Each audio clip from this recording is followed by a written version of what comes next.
everyone, and welcome to the TDWI webinar program. I'm Andrew Miller, and I'll be your moderator. For today's program, we're going to talk about mastering BI governance in complex environments, and our sponsor today is Metric Insights. For our presentations today, we'll hear first from Fern Halper with TDWI, and after Fern speaks, we'll be joined by Mike Smitheman with Metric Insights for a presentation and a fireside chat. Before I turn over the time to our speakers, I'll go over a few basics for everyone.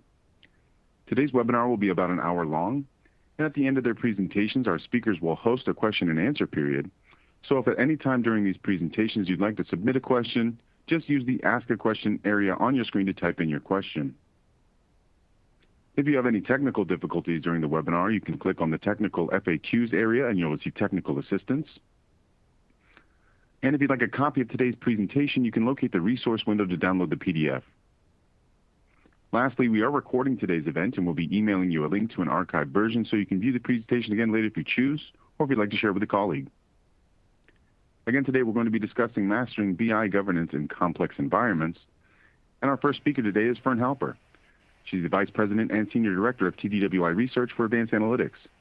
Fern is well known in the analytics community, having been published hundreds of times on data mining and information technology over the past 20 years. She's also the co-author of several dummies books on cloud computing and big data.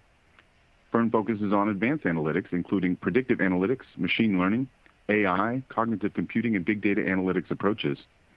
And she's been a partner at industry analyst firm Hurwitz & Associates and a lead data analyst for Bell Labs. She's also taught at both Colgate University and Bentley University, and her PhD is from Texas A&M University. With that, welcome, Fern, and I will hand it over to you now. Great. Thanks, Andrew. Hi, everyone, and welcome to this webinar on what I think is the very important topic of BI governance. And it's something that I think organizations need to pay more attention to, so I'm happy that you're all here today and we're doing a webinar on the topic. So I want to kick things off and contrast BI and data governance. I'll talk about what we see as the state of BI governance.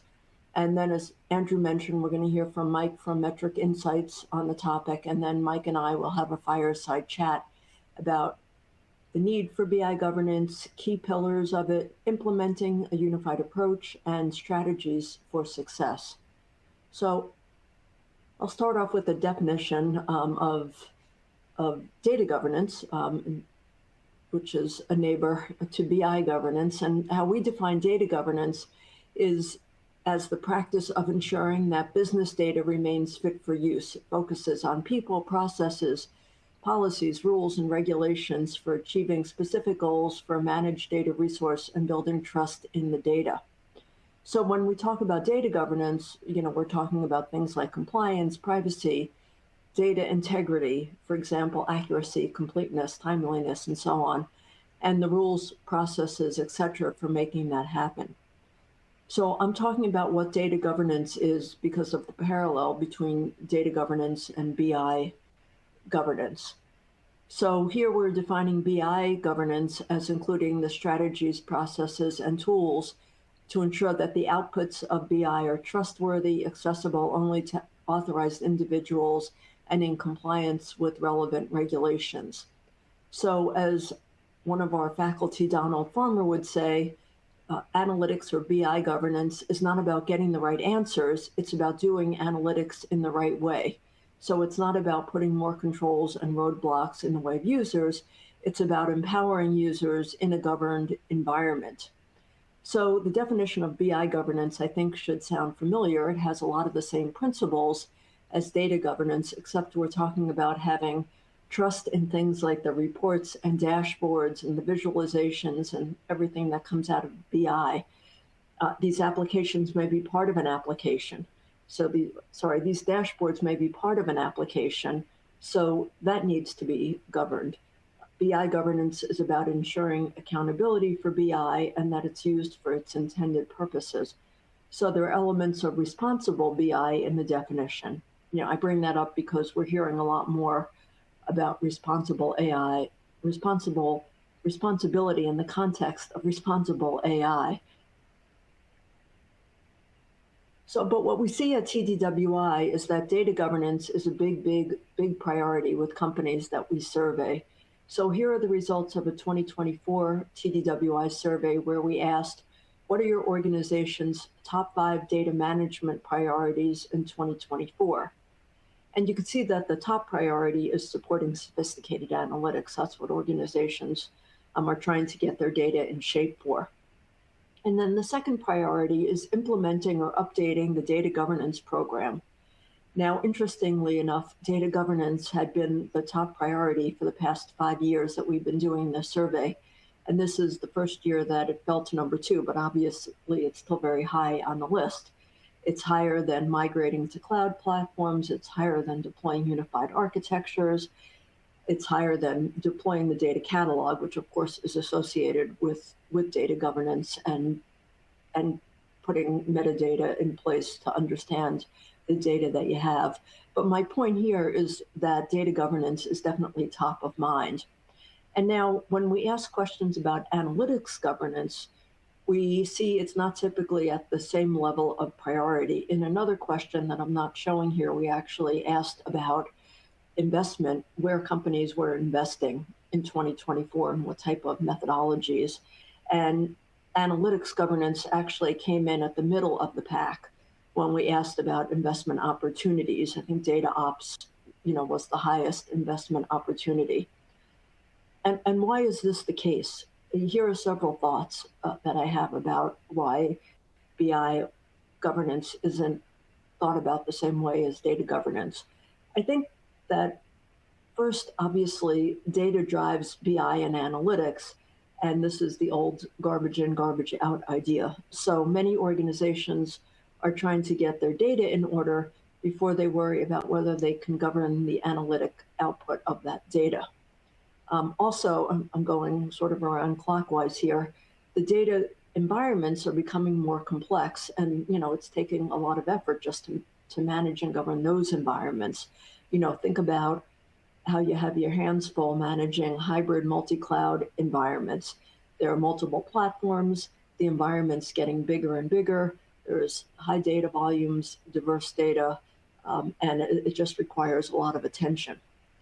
And then I also think that organizations don't necessarily think about governing BI and analytics as the same way they think about data governance. I don't know if maybe it's more of an IT thing, that IT is managing the data, but maybe not thinking as much about how the tools used to analyze data are governed. Then, of course, there's regulatory frameworks, and those were traditionally geared towards data and data privacy, but I think that's changing. Think about some of the frameworks, think about some of the regulations that are out there now. For example, GDPR, where people have the right to understand how a decision was made for data. There's going to be much more around, actually thinking about governing analytics moving forward. But let's look into BI governance a bit more. What does BI governance include? Here I have 8 different areas for BI governance. The first is that someone or someones are accountable for BI governance. So that may be analytics stewards, for instance, and we'll talk more about this in our fireside chat. And of course, the BI data must be trustworthy, right? Data governance doesn't go away because you have BI governance.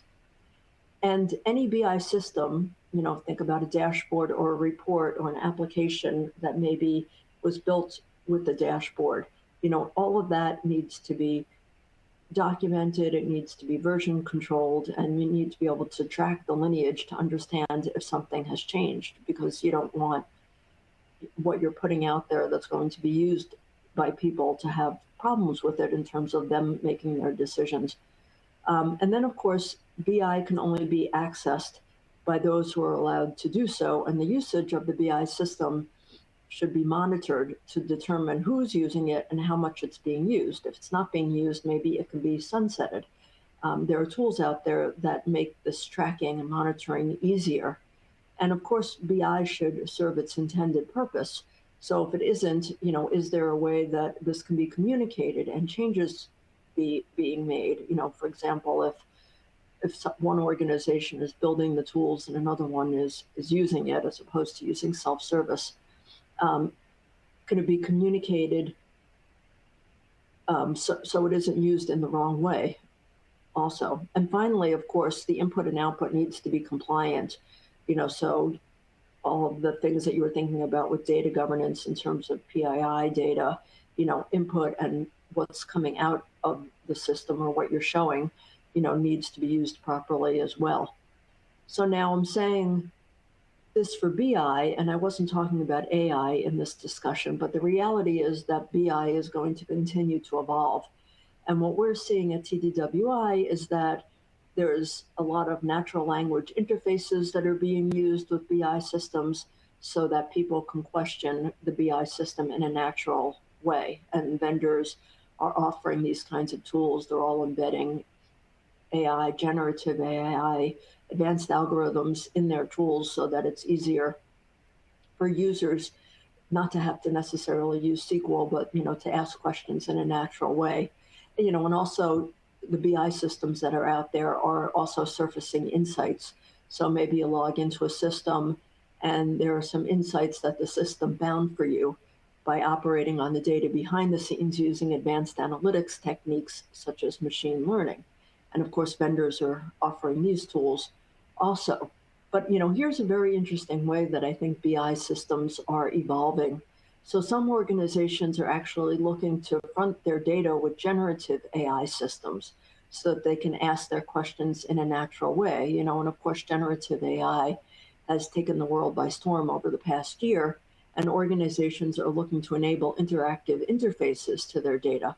So similar to what BI vendors are doing, they're using generative AI, but a lot of organizations are thinking, why can't I just have my data and then use a generative AI sort of interface to this?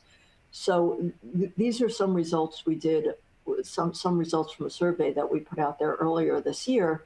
And we asked what kinds of applications is your company planning to build using generative AI?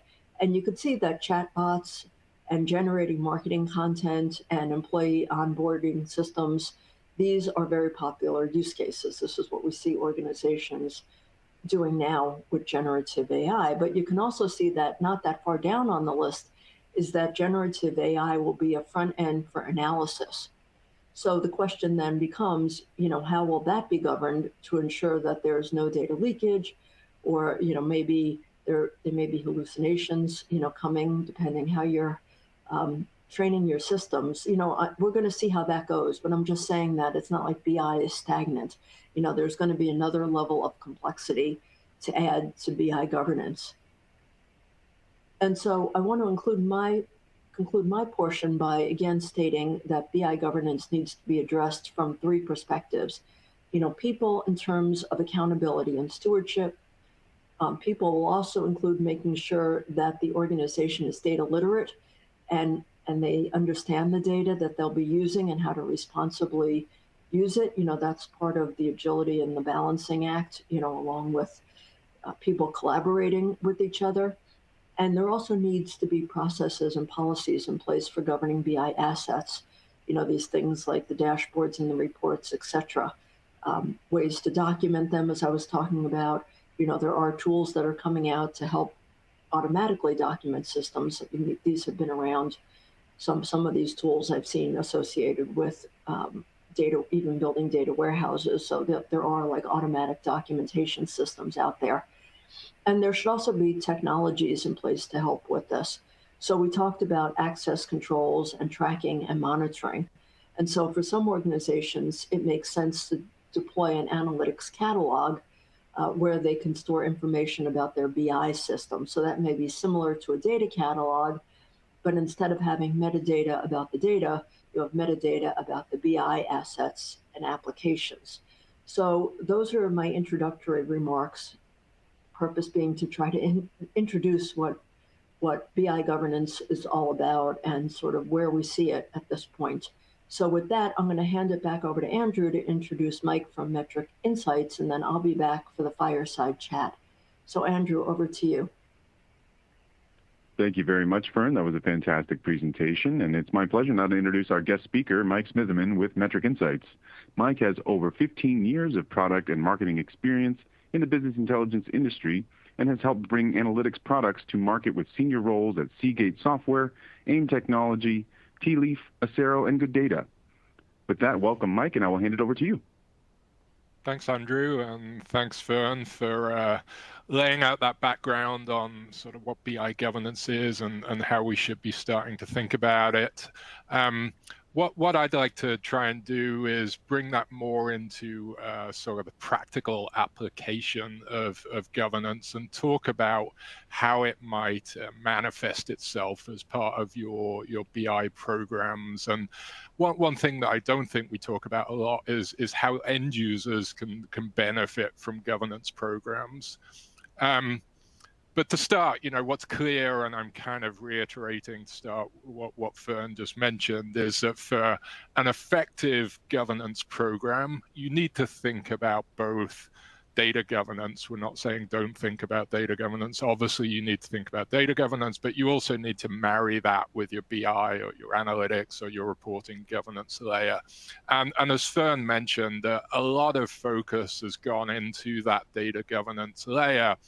But at the end of the day, the real opportunity beyond just compliance and compliance around data requirements is that end users, again, can start to benefit from what's happening in that governance program. And so if you're not bringing governance to the point at which data is being consumed typically, which is the BI layer, then you're really missing an opportunity.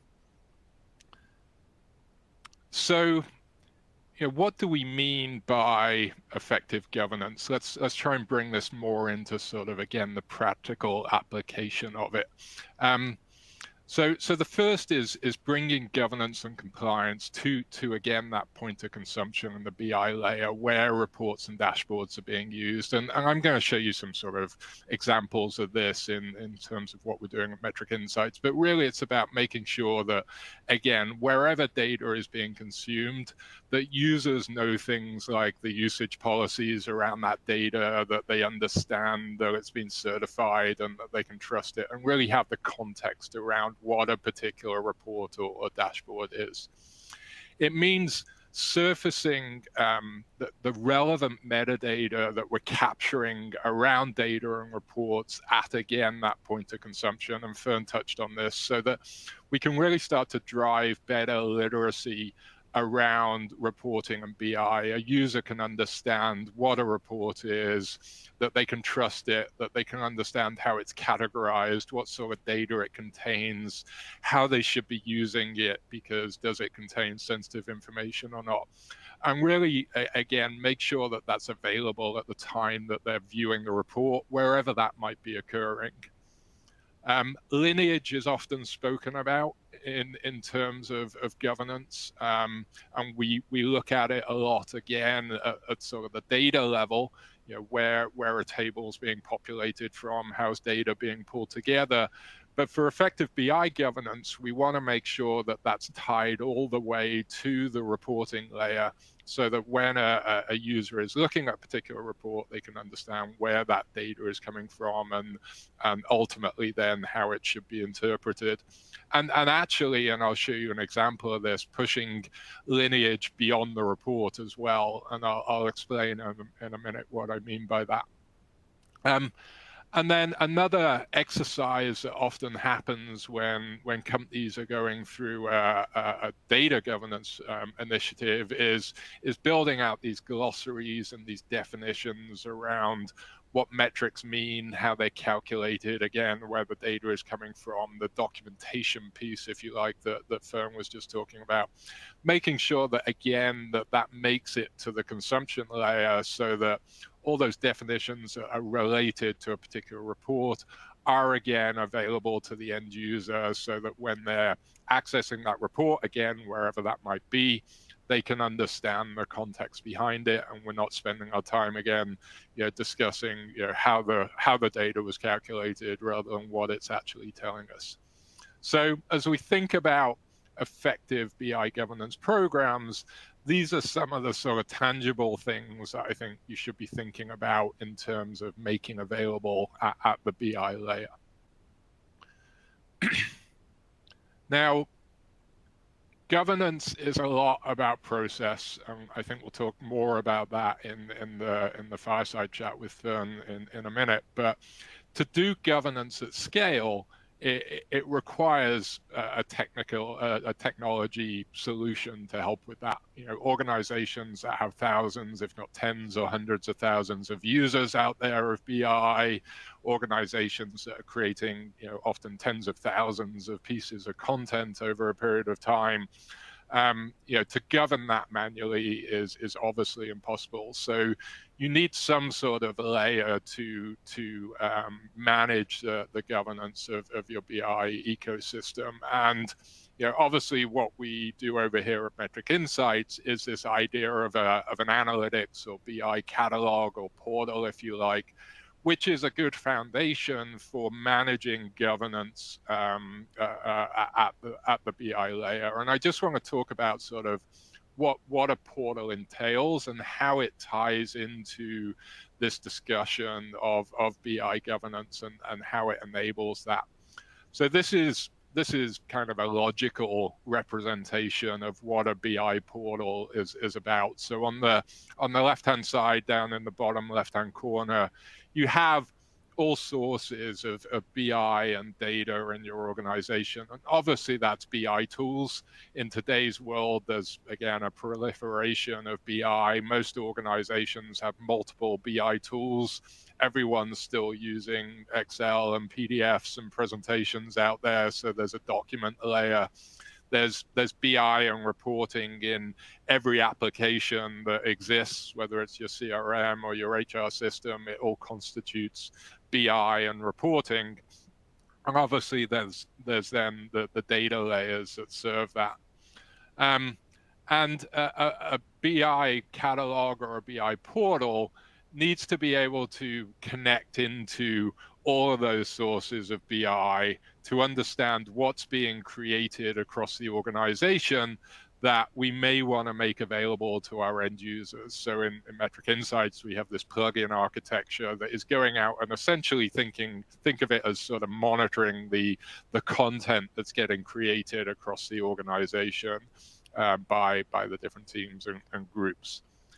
And what it does is essentially serve that up into the concept of a more structured process for making BI available across the organization. So Fern touched on this. There's no lack of BI in organizations today of any scale. There's thousands of assets out there in most companies.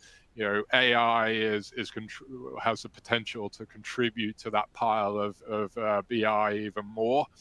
And so what we need is a process to be able to pick and choose and curate, if you like, the particular assets that we want end users using. And we do that in Metric Insights through this idea of a publishing workflow. Think of it as almost like a production line for your reports that allows you to push a particular asset through a workflow that involves the different constituents and stakeholders who need to, if you like, check that report to make sure that it's accurate and trustworthy, to pull in any metadata that we deem might be useful or needed for the end users. And that metadata can be coming from multiple sources, one of which might well be a data catalog or a data governance tool like an Elation or a Calibra, where you're categorizing the data itself. But ultimately, when we publish a particular asset, we want to make sure that, again, we certify it, that everyone has checked off on it, that we've tied in the necessary categorization and compliance policies that we have around that particular asset, so that when we publish it, and in our world, we publish it into this idea of a centralized catalog, again, anyone accessing that report through the catalog knows that they can trust it and how it should be used. That catalog needs to be synced up with security and permissions that you have in the organization, obviously, so that, again, users are only discovering and seeing reports that they should be accessing. But ultimately, you end up with I would call it a governed space almost, where the content that is in there, is the content that you want users accessing and paying attention to. It then goes beyond that ultimately to make sure that when users are actually using that content and we're presenting it to users in different ways, whether that's, they're receiving an email with a spreadsheet in, or whether they're accessing that through a central catalog like Metric Insights, or whether they're looking at content on their mobile device, that everything sort of flows through to that layer, and that we make sure that, again, where the report is being consumed, it's being consumed in that quote-unquote governed way. So, a portal, a catalog is one way of managing the governance program and the governance process to the point of consumption. So let's look at what this might look like in sort of a product, again, using Metric Insights obviously here as an example. And so I'm going to take you through sort of some screenshots of our platform here that hopefully will bring it to reality a little bit more. So the first piece, and Fern mentioned this in her sort of flow of functionality around governance, is to have to manage access and permissions and organization of content in a more structured way. And a portal or a catalog is one way of doing that. And this is a screenshot of the main Metric Insights catalog here. And each of these tiles that you're seeing in the middle of the screen with different sort of report names on is a particular asset that has gone through that publishing workflow that we'll look at in a minute. And has been added into the catalog, regardless of where it may have come from. So you'll see stuff from Tableau here, Power BI, Click. You'll see some spreadsheets here. It's irrelevant where the content has come from. It's now available in a single place, tied on the left-hand side to a single organizational structure, regardless of where the content is. So users will publish content, or companies will publish content into a folder structure that makes sense for their organization. And that folder structure will then be tied to permissions, enterprise security, usually LDAP Active Directories, to make sure that users who come into this catalog are only seeing categories and tiles and reports that they have access to. So obviously permissions and security is a big piece of it, and doing that in a centralized way through a portal, through a catalog is an easier way to manage that. We talked about the publishing workflow process, and this is as much process as it is technology, but what we're really talking about here is rather than having the Wild West of every report out there being accessible by users, is curating reports for users in a more structured way. And again, think of a publishing workflow almost as like a production line that, based on a particular asset, is going to involve one or more people reviewing that content before it gets certified. And obviously the type of content determines sort of the level of scrutiny, if you like, that a particular report should get. But it may be that, the portal spots that, Tableau Worldwide Sales Analysis is a new report that's being created. It assigns it to the developer of that report, who essentially, signs off on it and says, yes, I'm happy with the visualizations in here. Maybe it goes to a VP of sales on the business side who says, okay, yes, I can attest to the fact that the metrics look good. I'm going to add in some documentation so that users know what they're looking at and some definitions here. And then ultimately it might get published and certified into the catalog that we look at.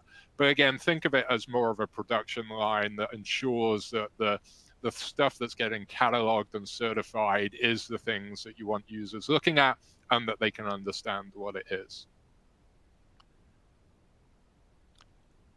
Once content gets into the catalog, again, one of the things that I think governance, is that we don't think about with governance is making sure that, again, end users are benefiting from it. And so we put a lot of effort into data cataloging and data governance and categorizing data and tying ownership to data and defining metrics and documenting data. well, why wouldn't we sort of tie that to the reports at the point of the consumption? So when a user clicks on one of those tiles on the previous screen, we bring up a preview window here that gives us access to all that information. So on the right-hand side, you may see things like, okay, what are the glossary terms and definitions that exist in this particular report? How are metrics calculated? Who are the owners of the content that we're looking at, both from a business perspective or a analytics owner or a data steward? Who can I reach out to? Who's accountable for this? All the way down to things that might be coming out of your data catalog. If you have something like a Calibra or a Purview or an Elation, where you're tagging PII data or you're setting the categorization of data for, say, internal use or publicly facing information, all that sort of stuff is stuff that we should tag to the report itself so that, again, the user becomes more literate around what it is they're looking at when they consume it. As part of that as well, lineage. So, understanding obviously where data is coming from. So actually what you're looking at here is, if you focus on the sales analysis circle in the middle with the little Tableau icon, this report is obviously in Tableau. It's coming from, the data is coming from a Snowflake table, in this case called Daily Sales Summary Demo, that's feeding that Tableau workbook. But we can also tell that the Tableau workbook has been certified, it's green, it's been published into the catalog, and in fact is being sent out in a number of emails, what we call bursts in our catalog, in our platform. It's going out in a number of distributions via email to various users. And so having this full lineage, both from a user perspective to say, okay, where's the data coming from, but also as the analyst responsible for this report, I can see where it's being sent, how people are accessing it, and get a full sort of end-to-end idea of the consumption of this report, so the auditability, if you like, of this particular asset. When we talk about governance, oftentimes we think about, again, policies and compliance and fulfilling that. Unless you're auditing that, it's kind of what is the point? So if you have usage policies around particular assets and reports, in this case, maybe we have a financial report here where we've documented some usage policies, and we want to make sure that users are accepting that and signing off on it, and having some way of doing that at the point of consumption, where they can accept these policies, where we can potentially restrict what they can do in a report. Do we allow them to download it? Do we allow them to subscribe or email it? All of that being enforced at the point of consumption is something that you can do within a BI portal. And then the final piece before we jump back into the discussion with Fern is around sort of that usage and feedback of content. So we're pushing out certified content. It's never a sort of a one-time and done thing, compliance and governance and BI. It's an ongoing life cycle. So understanding who's using content, both from a compliance perspective, but also just in terms of understanding which content is still relevant, which has become obsolete, which we should be retiring so that we're not governing it when it's not being used anymore, means that we can get a better sense and better control over what's happening within our BI ecosystem. So with that, I'm going to pass it back to Andrew, and I guess we'll pull Fern in again, and let's have some further discussion on this. Yeah, absolutely. Thanks so much, Mike. You actually did a great job there. So Fern, I'll just hand it over to you for the discussion. Okay, sounds good. My first question, here's one part, but there's two parts. Why do you think you need BI governance, and when is a good time to start tackling BI governance? We've been talking about the fact that organizations are dealing with data governance, but is there a certain time when they should start thinking about BI governance, and why?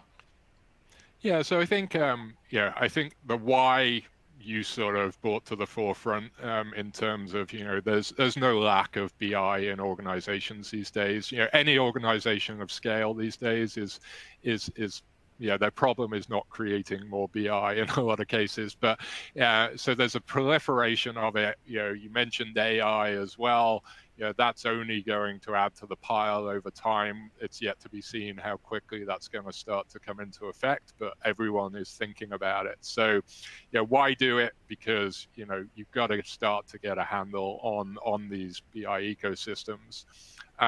When to do it is I think somewhat related to where you are in your journey. So some organizations have tackled or are tackling data governance initiatives, as you touched on, Fern, and that is a never-ending process as well. Data governance never sort of finishes. It's a big beast to tackle. But if you have started down that path, then you're going to have some of these definitions and categorization in place. At that point, I think it makes sense to start thinking about, okay, where is that data being consumed, and how can we start benefiting our users around that? So if you're doing a data cataloging effort, at the point you've got some content in there and some process around it, start to think about BI governance. If you haven't gone down that route, I would somewhat argue that maybe BI governance is a better way of thinking about it, because if you focus on sort of the key pieces around consumption and reporting and tie that back to what's needed from a data perspective, it can help you focus your data governance efforts a little bit more and make it less overwhelming, if you like. Well, that's interesting. I think that a lot of organizations have some sort of data governance, process, at least some sort of processes in place. But that's interesting what you say about going back from BI governance to data governance. Interesting. And this ties in with that, because if you think about BI governance, are there certain pillars that you're thinking about for BI governance that would then, help with the data governance also? You showed a lot of you showed a lot of good feature functionality from the Metric Insights platform. Is there a way that Metric Insights thinks about, the pillars of BI governance? Yeah, I think so. I think it kind of for us, it kind of falls into two main categories. There's definitely the compliance piece of it, which is almost the table stakes. It's required. Everyone needs to make sure that they're covered from a compliance perspective. And so making sure that, again, that makes it through to the BI layer and that we are able to audit that compliance. So if we have usage policies around data, we're pushing that data out in reports, understanding who is accessing those reports, have they agreed to the policies, do they understand the policies, all that piece has to happen, otherwise we get in trouble. And then I think it's the second sort of category is around this I would say it ties into data literacy more than anything else, is that making sure that when we push out a report, we are eliminating the confusion that has often existed in the past. We've all been in those meetings where we spend, the first half hour arguing over what the data actually is, rather than what it actually means and what it's telling us. And so leveraging governance initiatives where we've captured metadata, we've defined definitions, we've put categorizations in place, tying that to the reports that we're pushing out in the catalog, helps with that data literacy piece and gives some weight, if you like, an ROI to the governance initiatives that are going on. Do you see your clients actually putting out data literacy initiatives to help with this? Because it's interesting what you say. It's certainly tied into that, and oftentimes, when we go into a new client, they're often they're thinking about a number of things. They're thinking about their challenge with engagement on content. So, most organizations are still struggling, again, despite the lack of BI that's out there, often users resort to picking up the phone and asking a question of an analyst rather than using a report, and that's due to this sort of wild west of BI. So making sure that they're improving usage, making as one way of doing that, making sure literacy is in place and that users can understand the content that they're looking at. Absolutely, those two things are sort of hand in hand, and trying to eliminate this sort of phone chain of people asking questions when the data is already out there. Yeah, and also for using self-service types of tools, it's interesting that you talk about data literacy as being key. It's an interesting perspective to come at it from that angle. And I would think of, you mentioned self-service as well. I think that somewhat needs defining in a lot of organizations as well. There's self-service in terms of, okay, yes, I'm going to take data and create my own analytics. There's also self-service in terms of just finding the right analytics that are out there already, which is not happening in a lot of organizations, and both require a level of literacy to be successful. That's very true. Let's get into this. I see some questions coming in about who's responsible and that sort of thing. So how do you implement a unified approach to BI governance? Who and what does it include? People are asking questions about, does the data steward also become an analytics steward, for example? Yeah. This is almost the key part of it all. I think in terms of it's as much about process as any technology, and so what does that process entail? And also understanding, I will just say that it's not sort of probably stating the obvious, but it's not just a one-time and done thing, right? It's about putting in a repeatable process for BI governance. So who does it include? Well, for it to be successful, and this is probably one of the challenges with getting projects off the ground, is it does have to include various stakeholders. So oftentimes we see, obviously it includes the analytics team, the people creating the content in the first place. It will include the governance or data stewards, whatever you term them in your organization. There is typically some sort of governance organization out there who, remarkably in a lot of cases hasn't been that close to BI in the past because they've been so focused on the data side of things. So pulling them into the process and having them as part of it. And then I would argue the business as well. So, if we're going to define and categorize data in a way to make it useful in BI, making sure that the people who are actually using the reports and consuming the data buy into it as well. So we see those sort of three buckets of people: the analytics team, the business users, and the stewards or the governance team, working together as part of these publishing workflows I spoke about. So anytime a piece of content, and we'll touch more on this in a minute in terms of when you should govern and when you shouldn't, maybe, but in theory, anytime a piece of content goes into the catalog and is made available, those three constituents are having a say in that process. And that's often as well very distributed in large organizations. So it may not be happening centrally. It may be there's these pockets of those three constituents around the organization who are involved in the publishing of content. But certainly you should think about getting all of those involved at the time of the program launch. Yeah, that's interesting, because normally, I hear a lot from organizations just on the AI front where they'll say, I was the data steward and all of a sudden I became the AI steward, because it was just sort of, people didn't know where to turn, so they turned to data steward to do this. Right. But you're suggesting that in the context of this analytics catalog that other people are involved as well, which I think is a useful way to think about that. Yeah, and I would encourage you not to think of sort of governance, how should I explain this? Governance as sort of an independent thing. It's not like, okay, we create our reports, now let's go do our governance, right? It's something, it's almost like something that you need to embed into the process, right? Governance is happening throughout the process of creating analytics and consuming analytics. And so think of it as more embedded into the process than a stage in the process, if that makes sense. Yeah, that also makes it more agile. So yeah, that makes sense. So how do you know if your BI governance is effective or not? You're doing all of these things.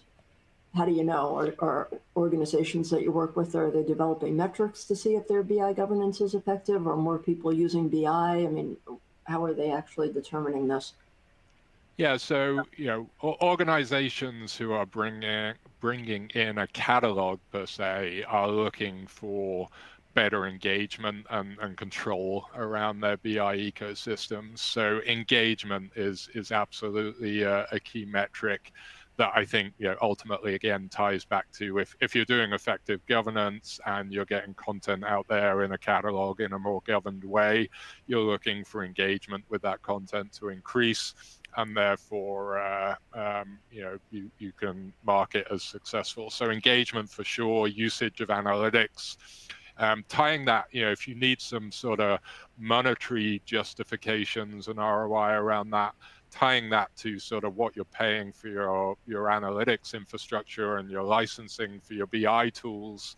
Oftentimes when people actually delve into the utilization of their BI tool licenses, everyone gets a license of Power BI when they join the organization. How many of the people have ever actually logged into Power BI and used it versus picking up the phone and just talking to an analyst? Tying that back down to license utilization as well is a way of thinking about it from a dollars perspective.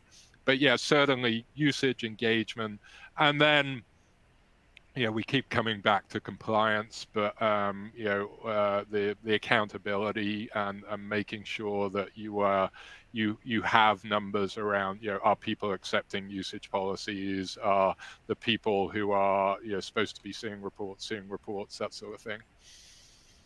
And does that also tie in with the auditability?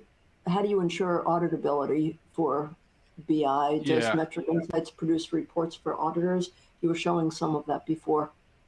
Yeah, so certainly from a usage perspective, who is accessing things, what things are going out in emails, are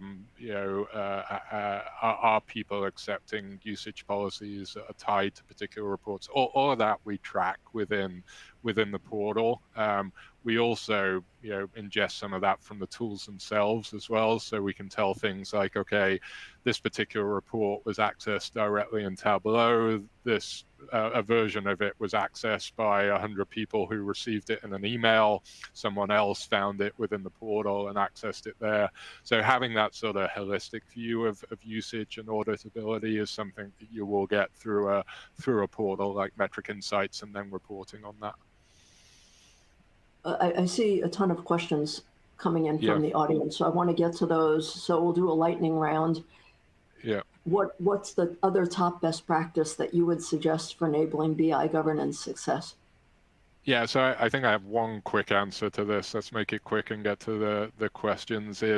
I would say don't govern for governance sake. So it's important to, not every report needs the same level of scrutiny, the same level of governance. If it's your financial report going out quarterly to the board on the street, you want to make sure that's pretty well governed. If it's a report that you're using in your department to look at XYZ, and there's half a dozen of you work together every day looking at that report, then don't overdo it. So don't boil the ocean when it comes to governance. Makes sense. Andrew, I'm going to turn it over to you. Thank you so much, Mike. This was a great discussion. A lot of really interesting points brought up. So let's move over to the audience Q&A, and Andrew, I'll turn it back over to you for that. Perfect. Yeah, thank you both. That was a great discussion. We do have several questions in here, and a few we may have already touched on, so apologies if there's any redundancies, but we'll jump in here. So Mike, you just touched on this, but there was a couple questions around access. So Do viewers access the dashboard BI report directly through Metric Insights, or do they go to the actual application like Power BI, for instance? Just to make it clear for folks. Yeah. So what happens in Metric Insights is sort of the main way that things get accessed is when you click on one of those tiles that I showed in the screenshot, is we actually embed the live dashboard from Power BI or Tableau or wherever it might be coming from within the portal. So you're basically interacting. We single sign on the user into that tool, but you're basically staying within the portal. So you can navigate to other content very easily, regardless of whether it's in the same tool or not. So you're accessing the live dashboard, but it's embedded within the Metric Insights viewer, if you like, so that you're kept in one place. Okay, terrific. We'll move on to the next question here. Mike, again for you. What happens if users create their own visualizations using self-service? Do they decide which reports, dashboards, et cetera, get published to the catalog? Exactly. So, there's a couple of ways that things end up in the catalog, but in that scenario, you're really only going to publish stuff to the catalog typically that other users are going to use. And so, if it's just something for your own personal consumption, typically it would not go in the centralized catalog. But if it's something that you're creating for a subset of other users, then yes, you can make that decision about whether you publish it. You can then decide how it gets published. Is it something that you're going to take ownership of and just put into the catalog and, if you like, do the governance yourself? Or is it something that requires some of those additional stakeholders that we spoke about, and therefore it's going to go through more of an involved process?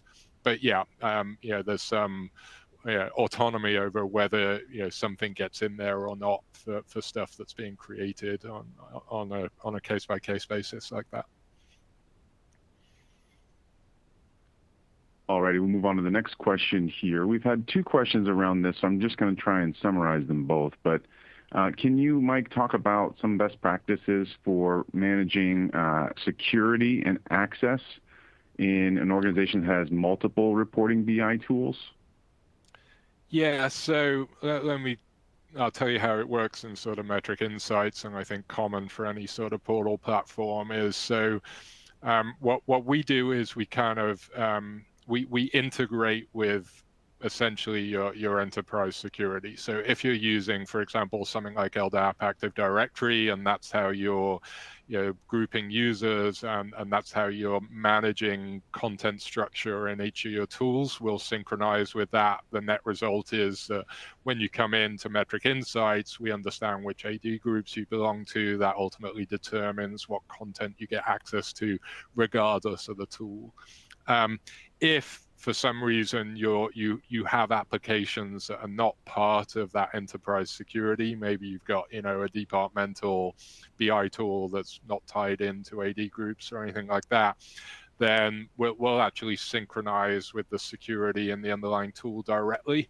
And again, all that means is that when a customer, so you don't have to replicate managing security. All that means is when a user comes into the tool, again, the end result is they're only going to see content that they should be seeing. All right, we'll move on to the next one. Fern, this one's for you. We just had a question come in on if you have any thoughts on how BI governance differs from AI governance, something you might have already talked about, but maybe you can elaborate. Well, I do think that there's similarities. I guess I always came from it initially from the AI governance perspective, where I was thinking about the fact that you're building models. The models have to be version controlled. They have to be documented. Models can grow stale, so there's a whole different set of steps, that go into dealing with models. But, you could argue that some of those same principles, apply to BI governance as well, right? If you're publishing dashboards, all of a sudden the data changes or something changes in the environment. It may not be to the same degree as an AI model, but there's still a lot of similarities sort of between the two. And then, with people talking a lot about AI governance moving into responsible AI and thinking about, things like, business risk and operational risk and societal risk, Yeah, AI has gotten more attention associated with that for sure, but there are certainly instances, where bias can creep into BI as well. So, those sorts of things should be looked at, but you got to start, somewhere. So think, if that's a little bit down the road, I mean, getting control over whether you're doing analytics and BI and publishing things the right way. And, these are certified sort of reports, et cetera, is a good place to start. And once you get your arms wrapped around that, start moving forward and think about some of these other items.